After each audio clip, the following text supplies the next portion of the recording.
Hi friends, അസ്സലാമു അലൈക്കും. പുതിയൊരു റെസിപ്പിയിലേക്ക് എല്ലാ കൂട്ടുകാർക്കും സ്വാഗതം.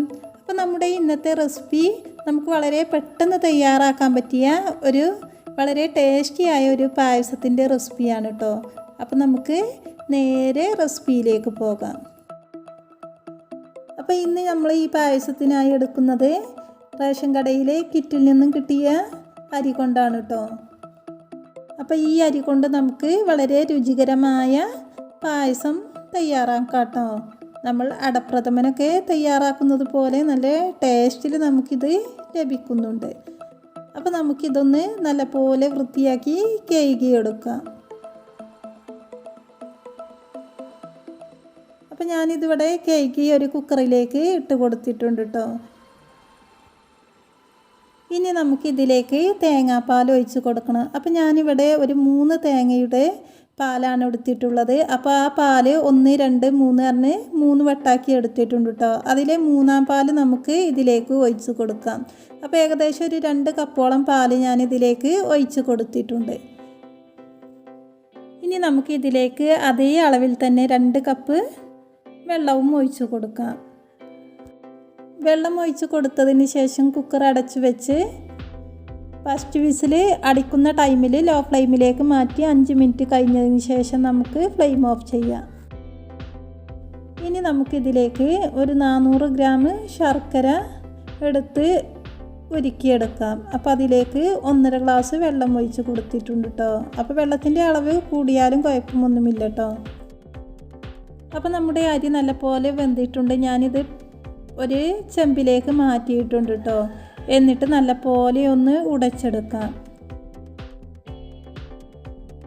അപ്പോൾ നല്ലപോലെ ഒന്ന് ഉടച്ചതിന് ശേഷം നമുക്ക് തേങ്ങയുടെ 2-ാം പാൽ ഒഴിച്ച് കൊടുക്കാം. അപ്പോൾ ഈ ടൈമിലാണ് നമ്മൾ 2-ാം പാൽ ഒഴിച്ച് കൊടുക്കേണ്ടത് കേട്ടോ. എന്നിട്ട് കട്ടയുടച്ച് നല്ലപോലെ ഒന്ന് മിക്സാക്കിയെടുക്കാം.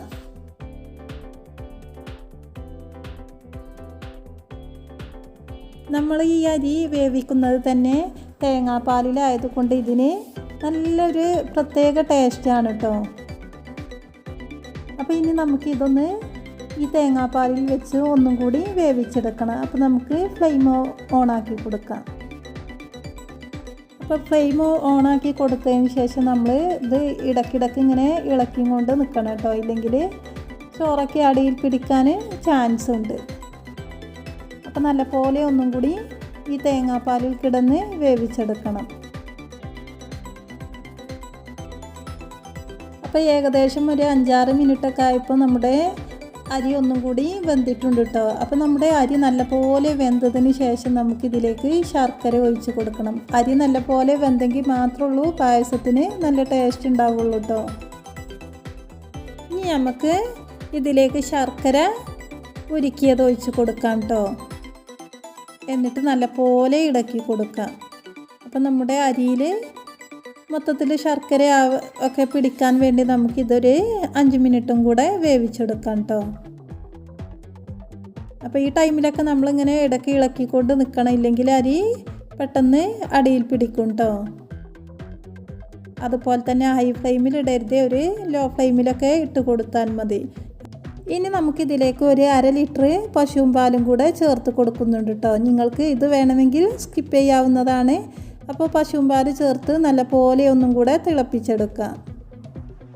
നിങ്ങൾക്ക് ഈ പായസം വെറും തേങ്ങാപ്പാലിൽ തന്നെ ഉണ്ടാക്കിയെടുക്കാവുന്നതാണ്. ഇല്ലെങ്കിൽ വെറും പശുവും പാലിൽ ഉണ്ടാക്കിയാലും നല്ല ടേസ്റ്റ് ഉണ്ടാവും കേട്ടോ. തേങ്ങാപ്പാലാവുമ്പോൾ ഒന്നും കൂടി ടേസ്റ്റ് കൂടുന്നുള്ളൂ. അപ്പോൾ ഇത് നല്ലപോലെ നമുക്കൊന്ന് തിളപ്പിച്ചെടുക്കാം. ഇത് നല്ലപോലെ തിളച്ച് വന്നിട്ടുണ്ട്. ഈ സമയത്ത് നമുക്കിതിലേക്ക് ജീരകം, ഏലക്കായും കൂടെ പൊടിച്ചത് ഒരു 1.5 ടേബിൾ സ്പൂൺ ചേർത്ത് കൊടുത്ത് നന്നായി ഒന്ന് ഇളക്കി കൊടുക്കാം കേട്ടോ. ഇത് ചേർക്കുമ്പോഴാണ് പായസത്തിന് നല്ലൊരു ഫ്ലേവറും ടേസ്റ്റൊക്കെ ലഭിക്കുക കേട്ടോ. ഈ ടൈമിൽ നമ്മൾ ഇനി ഇതിലേക്ക് തേങ്ങയുടെ 1-ാം പാലാണ് ചേർത്ത് കൊടുക്കേണ്ടത് കേട്ടോ. അപ്പോൾ നമ്മൾ നേരത്തെ മാറ്റി വെച്ച 1-ാം പാൽ ലാസ്റ്റ് ടൈമിൽ മാത്രം ഒഴിച്ച് കൊടുത്താൽ മതി കേട്ടോ. അപ്പോൾ 1-ാം പാൽ ഒഴിച്ചതിന് ശേഷം നന്നായി ഒന്ന് യോജിപ്പിച്ചെടുത്താൽ മതി. തിളക്കാനൊന്നും കാത്തു നിൽക്കേണ്ട ആവശ്യമില്ല കേട്ടോ. നല്ലപോലെ യോജിപ്പിച്ചെടുത്തതിന് ശേഷം നമുക്ക് ഫ്ലെയിം ഓഫ് ചെയ്യാം. അപ്പോൾ ഒരു പാൻ അടുപ്പിൽ വെച്ച് അതിലേക്ക് ഒരു 2.5 ടേബിൾ സ്പൂണ് നെയ്യ് ഒഴിച്ച് കൊടുത്തിട്ടുണ്ട് കേട്ടോ. അപ്പോൾ നെയ്യൊന്ന് ഉരുകി വന്നതിന് ശേഷം നമുക്കതിലേക്ക് അണ്ടിപ്പരിപ്പ് ചേർത്ത് കൊടുത്ത് നന്നായി ഒന്ന് മൂപ്പിച്ചെടുക്കാം. അപ്പോൾ ഇതിൻ്റെ നിറമൊക്കെ ഒന്ന് മാറി വരുന്ന ടൈമിൽ നമുക്കിതിലേക്ക് മുന്തിരിയും കൂടെ ചേർത്ത് കൊടുക്കണം.